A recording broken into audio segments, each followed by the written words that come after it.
यदि आप स्वस्थ नहीं रहेंगे तो काम नहीं कर पाएंगे। इसलिए बचपन से ही आपको स्वास्थ्य के बारे में जानकारी दी जाती है। मैं अभी बोलने वाला था लेकिन आपने सोचा कि मैं भूल गया हूँ। मैं भूला नहीं था। चलो ठीक है, हमारे बच्चे बहुत अच्छे हैं। यू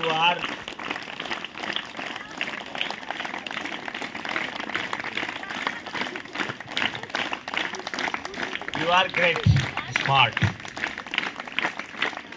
आप स्मार्ट हैं, ग्रेट हैं, और हमें अपने बच्चों पर गर्व होता है। I feel proud. आप बताता हूं, कल मैंने बुलाया है, प्रधान जी हैं, उनको लोग बागी कहते हैं, हरिराम बागी।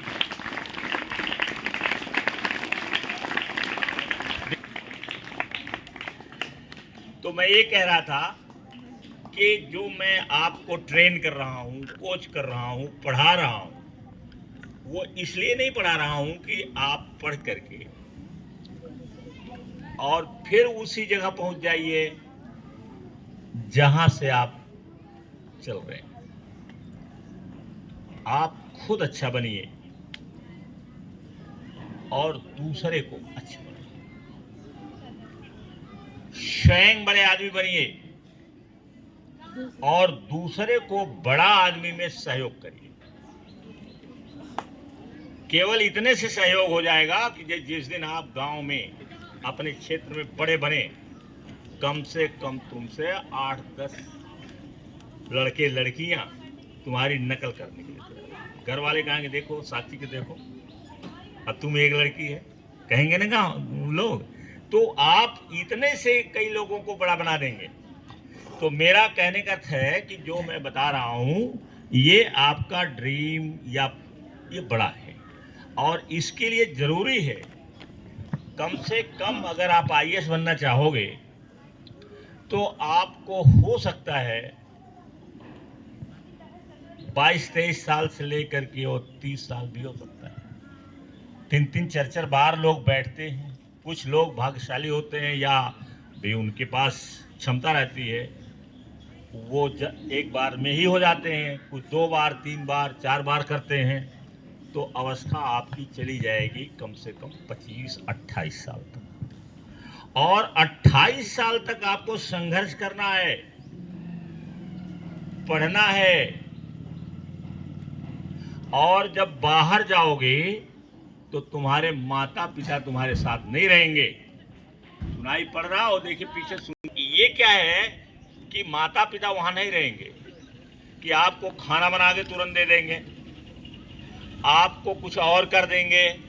वहां तो स्वयं जो है आपको बनाना पड़ेगा। अब पैसे वाले अगर हो, अगर आपके घर में पैसा है, जैसे मेरे घर में तो नहीं, आपके घर में है तो आप पेइंग गेस्ट में कहीं रह सकते हैं, जहां पर आप रहिए कमरे में और बना बनाया खाना मिलेगा। आप तैयारी करने के लिए दिल्ली जाइए, हॉस्टल्स हैं, वहाँ रहिए और वहाँ आपको बना बनाया खाना मिलेगा और वो घर से पैसा जाता है। लेकिन मेरे पास तो नहीं था, मेरे पास तो था ही नहीं, चाय पीने के पर पैसे नहीं रहते थे, तो मैं पेइंग गेस्ट में कैसे रहूं। तो जब मैं पढ़ रहा था तो बताया मैंने, इंटरमीडिएट में मेरा स्वास्थ्य खराब हो गया था, आंख से पानी गिरता रहता था, जैसे किताब खोले पढ़ने लगे आंख से पानी गिरा, फिर पूछ पाछ करके फिर अंत में हमको बंद करना पड़ा। बहुत थोड़ा सा पढ़ पाते थे, नहीं तो छूटे ही थे। और बीए में हम ठीक हो गए क्योंकि मैं अपने बहन के घर चला गया। और ये लोग बहुत मानते थे, लेकिन एक बीमारी थी वहाँ। हमारे जीजा जी इतने अच्छे थे कि हमको 2 रोटी ज़्यादा खिलाते थे रोज। अब हम पढ़ नहीं पाते थे, रात में ज़्यादा खा लिए। लेकिन जब बाद में गया और पोस्ट ग्रेजुएशन में, तो वहाँ अकेले हो गए। अब पेट मेरा खराब हो गया, अपच हो गई। मतलब इनडाइजेशन की शिकायत हो गई, पेट मेरा इनडाइजेशन का शिकार हो गया, अपच का शिकार हो गया।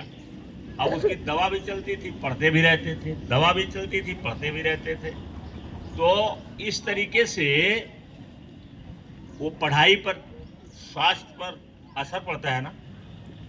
और अगर आपका ये नहीं सही है तो ये भी नहीं सही, आप जाने रहिए। अगर ये नहीं सही है तो ये भी नहीं सही। इसलिए आपको मैंने एक दिन हफ्ते में स्वास्थ्य से संबंधित चीजें बताना शुरू कर दिया।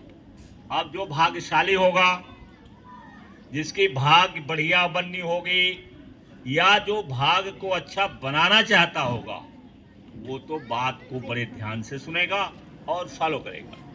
और जिसकी भाग्य अच्छी नहीं होगी, या जो अपनी भाग्य को अच्छा नहीं बनाना चाहता है, वो नहीं सुनेगा, नहीं मानेगा। तो जब नहीं मानेगा तो फिर उसकी किस्मत वैसे बनती जाएगी, क्योंकि किस्मत हम ही बनाते हैं, बनती जाएगी। फिर कहां पहुंच जाओगे, नोबडी नोज, कोई नहीं जानता है। नदी में कूदे, तैरना जानते हैं, लेकिन बढ़िया नहीं जानते, स्टेमिना नहीं है, तो नदी में आप कहां जाकर के उस पार होगे, नोबडी, पहुंचोगे भी कि नहीं पहुंचोगे, ये भी नहीं गारंटी। तो आज का जो टर्न है वो किसका है, हाइजीन का है। और उस हाइजीन में हम पढ़ा क्या रहे हैं, हाइजीन में पढ़ा रहे हैं क्या, गट हेल्थ। शाबाश, वेरी गुड। अपनी अपनी पीठ ठोक लो।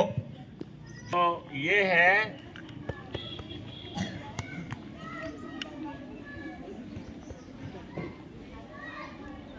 Gut health.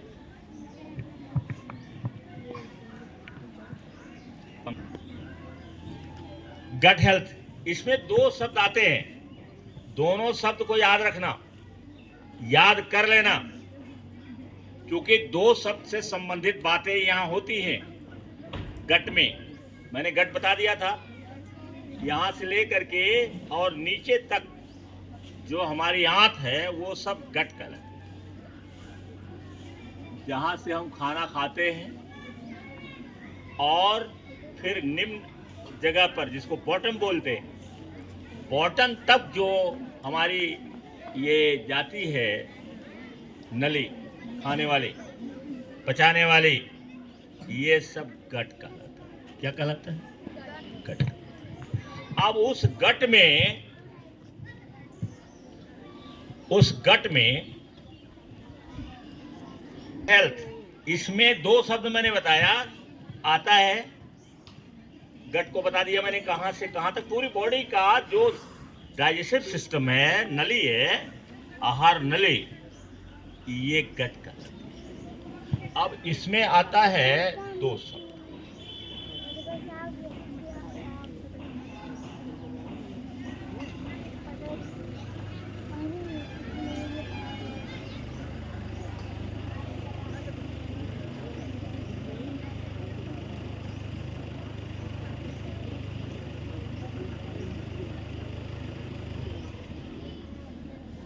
ये दो शब्द याद,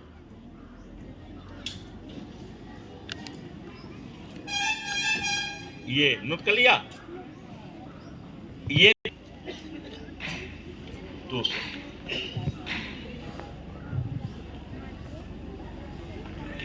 बायोटा और एक है माइक्रो बायो।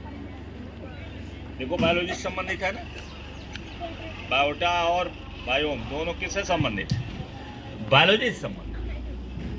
तो ये जो माइक्रोबायोटा है, अब इसको अगर डिटेल हम बताएं तो केवल मोटा मोटा सिंपल जान लो, अभी इसकी जो कॉम्प्लेक्स है वो समझ में कम आएगा, बाद में होता रहेगा। कोई ऐसा तो नहीं है कि ना हम कहीं जा रहे हैं ना आप कहीं जा रहे हैं, बाद में और होता रहेगा। जो माइक्रोबायोटा है हमारे पेट में या जीन्स के साथ ही माता पिता के साथ ही, जैसे सारी चीज हमारे माता पिता के लगभग या नाना नानी के आसपास रहता है, देखने में बाल भी रहता है, तो सब कुछ चाल तक रहती।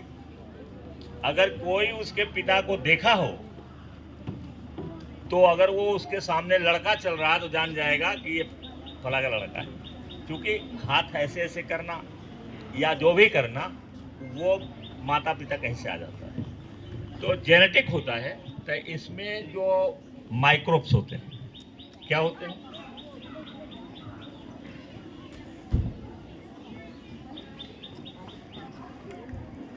होते हैं,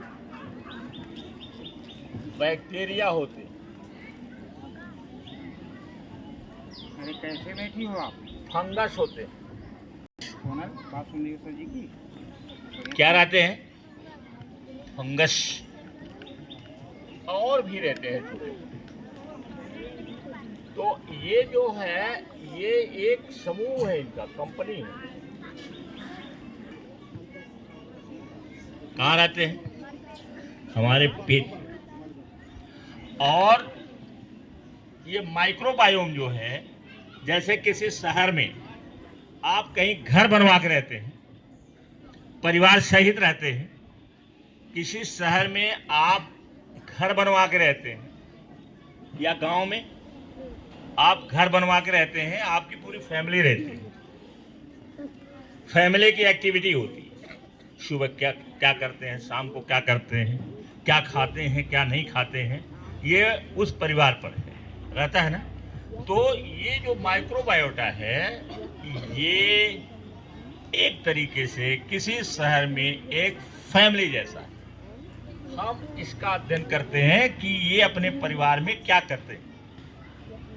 और माइक्रोबायोम जो है, ये आप किसी शहर में बसे हैं तो उस पूरे शहर का इन्वायरमेंट क्या है, उस शहर का वहाँ कौन कौन सी गतिविधियाँ होती हैं, कौन कौन सी उस पूरे शहर में बीमारियाँ फैलती हैं, वहाँ पानी कैसा है, सीवर कैसा है, और उनका इफेक्ट क्या पड़ता है, ये हम अध्ययन करते हैं।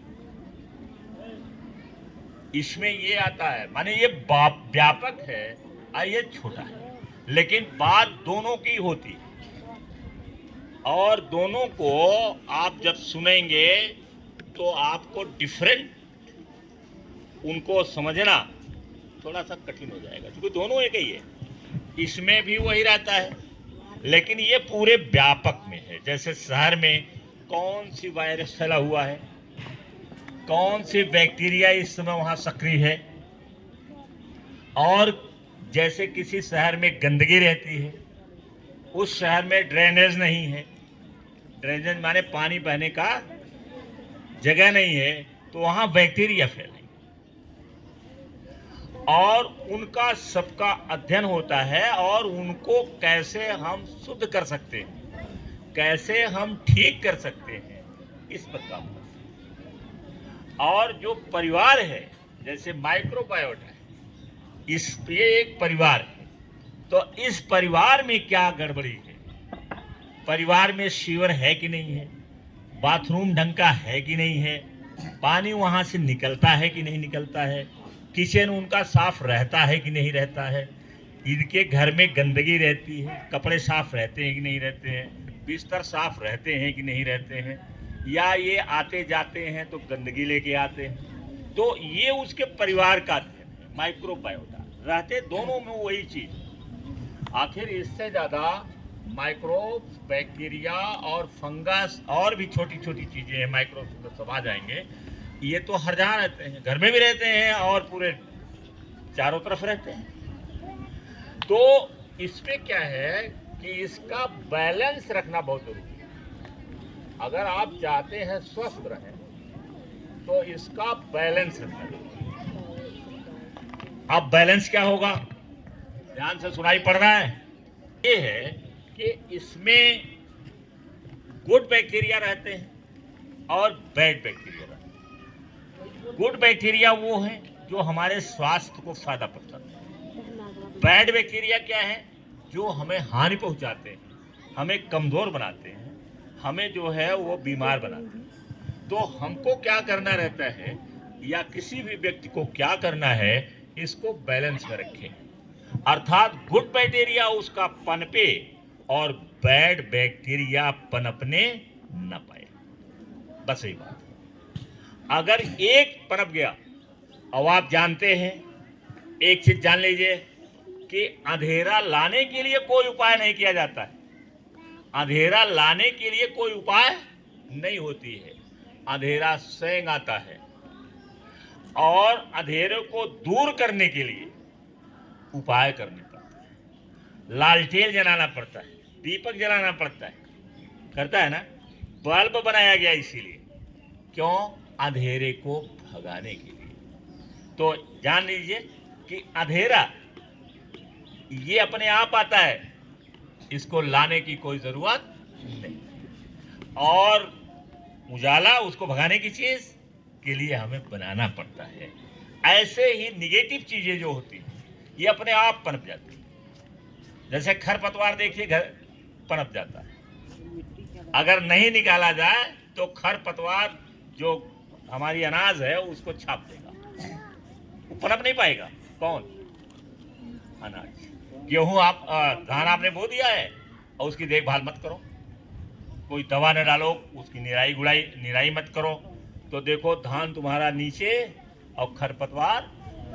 तो खरपतवार क्या है? वो डार्कनेस है, वो निगेटिव चीज है। तो उसी तरीके से इसमें भी जो निगेटिव बैक्टीरिया होते हैं, निगेटिव बैक्टीरिया अपने आप पनप जाते हैं। कैसे? कि हम लोग ज्यादा जो खाना खाते हैं वो शुद्ध खाना नहीं, शुद्ध खाना नहीं है।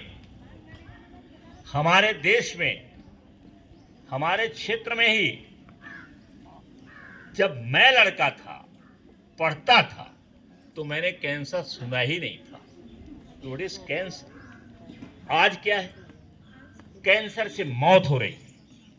माडरमऊ में हमारे रमेश, वो डिग्री कॉलेज में पढ़ाते थे, पीएचडी भी किए थे, डॉक्टर रमेश,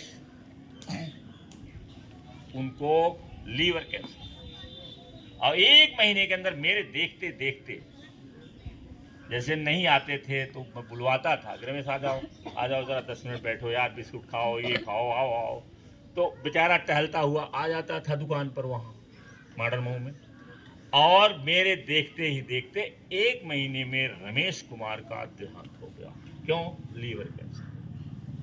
उन्हें पता भी नहीं, और मर गए। अभी 40 के आसपास अवस्था रही होगी। एक छोटी सी बच्ची इतनी बड़ी है, और बाकी कोई।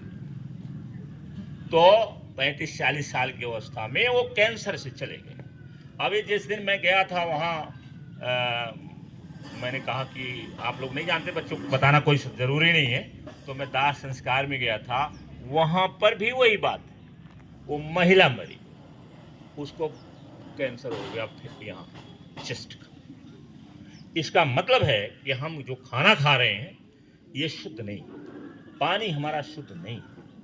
तो हमको खाने में, क्योंकि ये निगेटिव चीज, जैसे आपको मना करते हैं कि आप ये कुरकुरे फुरकुरे मत खाओ, लेकिन क्या आप मानते हैं?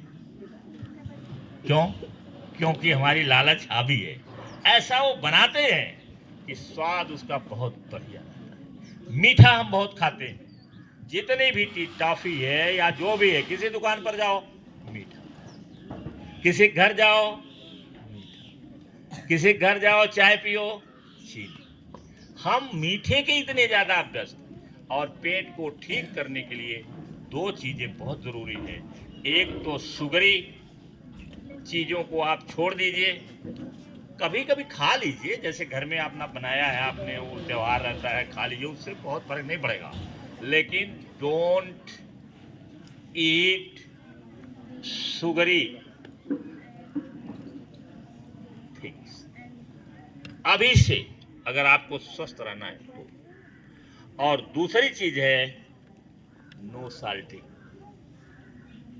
नमकीन वाली बहुत चीजें, जैसे नमकीन बनता है ना, ये हमारे देश में जो नमकीन बनता है, हमारे देश में जो बिस्किट बनता है, आप उसको भी मत खाइए या सीमा में खाइए।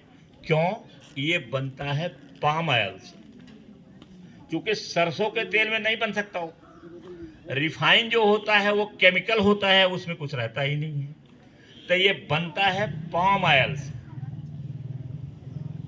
पाम ऑयल किसे कहते हैं? पाम किसे कहते हैं? जिसको मुझे लगता है तरकुल हम लोग कहते हैं।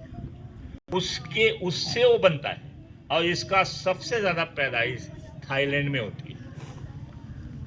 थाईलैंड, इंडोनेशिया, विकसित देशों में यह प्रतिबंधित है। पाम ऑयल वहां नहीं खरीदा जाता है, लेकिन हमारे देश में तो सब कुछ चलेगा। यहाँ तो गोबर बेचो चल जाएगा। सर ये समय हो गया।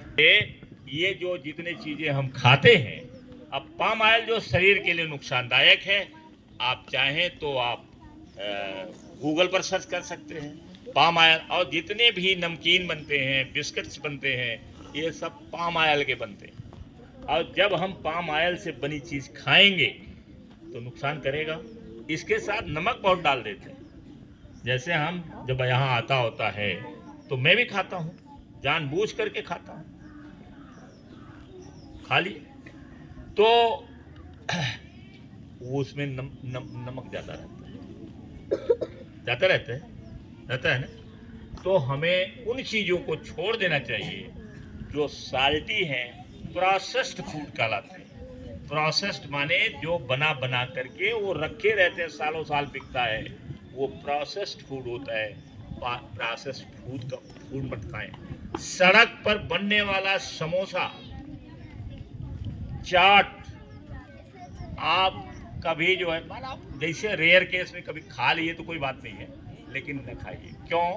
क्योंकि वहां जो चाट बनता है या समोसा बनता है, वहां पर धूल जाती है, और धूल जाती है तो धूल जो जाती है वो कुत्ता टट्टी किए रहता है। यहाँ हमारे देश में सड़कें साफ नहीं होती, वहां कुत्ता टट्टी, कोई खांसी खांसने वाला है उसी सड़क पर खांस करके बलगम को थूकता है, तो सूख करके टी में मिला हुआ, धूल में मिला हुआ समोसे पर बैठता है।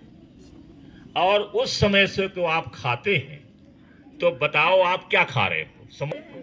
कुत्ते की बलगम खा रहे हो, और कोई उस पर जानवर और जा रहा है तो सड़क पर खड़ा होकर के वो खूब पेशाब भी करता है, तो वो चला गया। लेकिन जितने भी ई रिक्शा चलाने वाले हैं उसमें से 80% गुटखा खाते हैं। इससे क्या मतलब है? उनकी दुकान चलती है नहीं चलती, हमें क्या लेने लगता है? कोई पैसा देंगे हमको? बनाना है तो पहले इन चीजों का परहेज करिए। फिर इसके बाद पहले बताया था मैंने क्या खाना है, प्लांट बेस्ड फूड। और है अब अगले टर्न पर, चूंकि टाइम हो गया है, अगले टर्न पर फिर और। Thank you very much.